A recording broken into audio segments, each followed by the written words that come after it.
Let's dive into each one of the elements and see if we can make some sense out of each one of these. And the first one, almost you kind of figure and go, well, duh, isn't it obvious? Number one is define who works at home, but no, it's not that obvious. Simply being because right now we're not being required or expected or instructed for everyone to go home. What's happening where we are right now on March 18th, 2020, when I'm recording this, is that we're being instructed to stay away from groups greater than 10. So some teams are able to stay at the office, and also some larger groups can stay at the office. They just don't have to be congregating. So as long as they're not congregating, it has to make sense for some teams to stay at the office. Your operation may not be able to send everybody home, so you have to send folks into the office, but you need to define who works at home and who's working at the office so you can help to organize that and primarily support.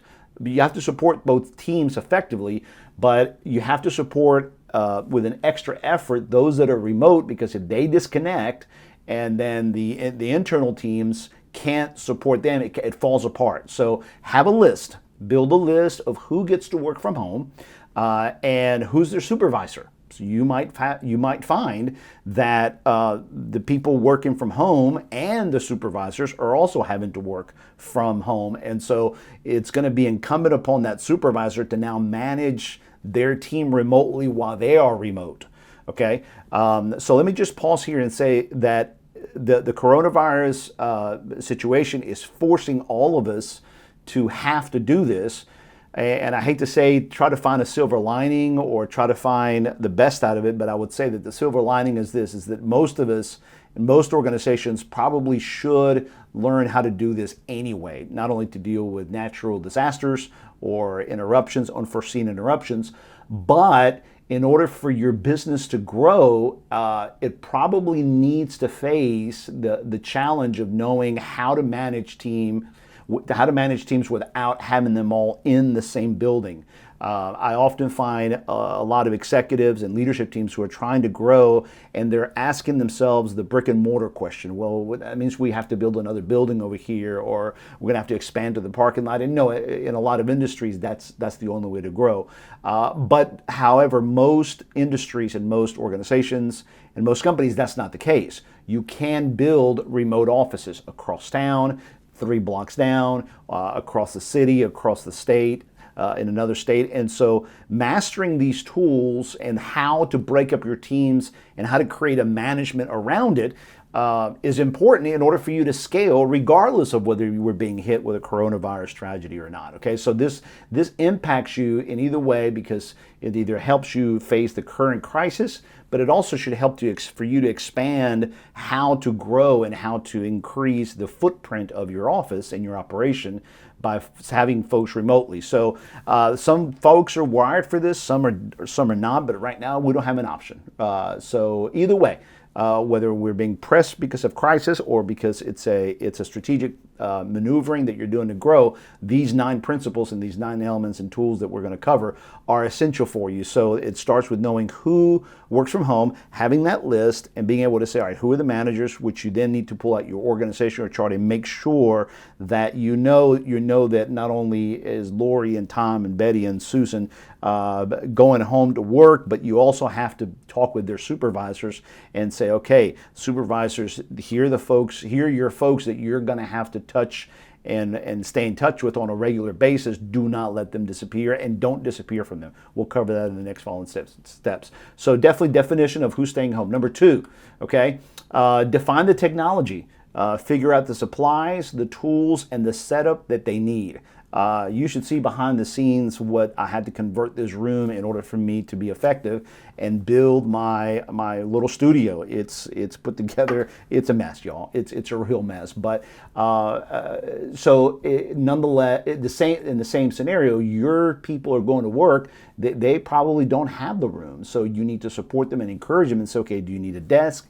Do you need a laptop? Do you have a docking station? And this is where it comes in for all those webinars that I have found and all those instructional videos that I have found on having the right setup.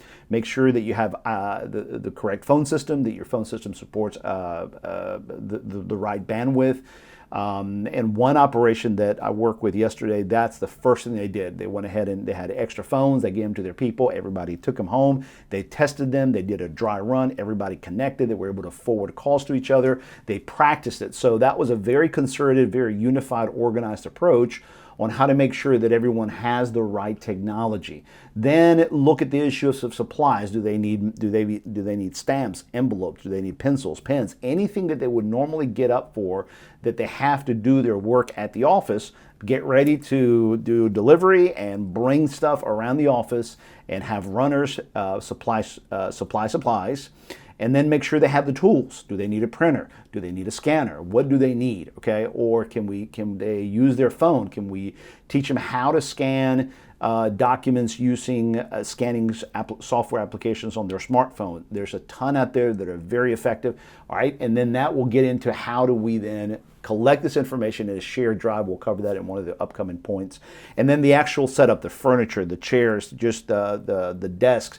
Ask those tough questions. It feels like it could be expensive, but if you want your teams to be productive at home, don't be silent about it, because if they're facing it, and if they're having to use half of the dining room or half of the kitchen, and you are then not seeing performance, then it could be a workplace issue. So make sure that you define their technology, their supplies, their tools, and their setup. All right, number 3.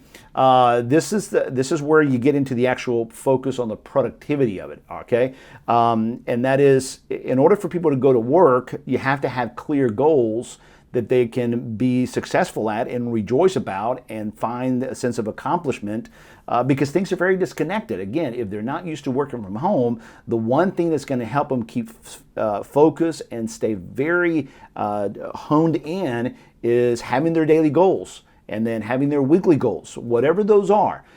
Sit down with them and say, okay, you pretty much know you need to do X number of things, and if they know what their routine is, then great. Just make sure everyone knows what their tasks and their responsibilities are going to be on either a daily basis, or if it doesn't need to be as tight as a daily, then that's okay. Every 2 days or every 3 days, to where they can report in. We'll cover that under reporting, but at least communicate. The supervisors overseeing the remote team should be talking regularly about their daily tasks and their goals. Okay, and in that conversation, you step into number 4, which is identify the tasks that cannot be done remotely.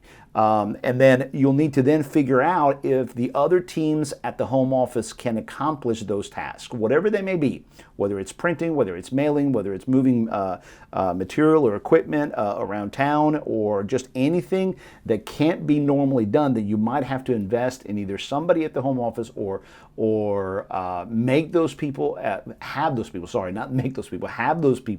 at the home office as support, regularly in tune to what everybody needs.